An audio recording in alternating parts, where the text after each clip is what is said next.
अस्सलाम वालेकुम नाजरीन, और न्यूज़ के साथ मैं हूं अनीला किरण। खबर शामिल करते हैं। जिला कौंसिल हॉल मुजफ्फरगढ़ में हैंस की सालाना कौमी अवार्ड्स की तकरीब का इनेकाद किया गया। तकरीब में सियासी, समाजी, साफ़ी शख्सियात के अलावा डिप्टी कमिश्नर मुजफ्फरगढ़ की शिरकत। आला कारकर्दगी का मुजाहरा करने वालों को अवार्ड से नवाजा गया।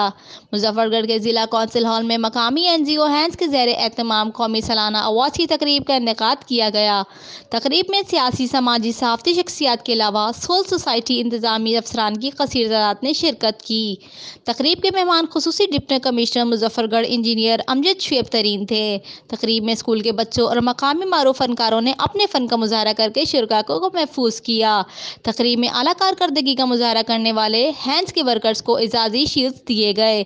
हैंस NGO के जिला अफसरान ने साल भर की प्रोग्रेस रिपोर्ट जारी की और गरीब और माजूर अफराद के लिए हैंस की जानिब से उठाए जाने वाले इक़दाम पर ब्रीफिंग दी। रिपोर्ट करते हैं reporter Mujibur Rahman Shami on news Muzaffargarh.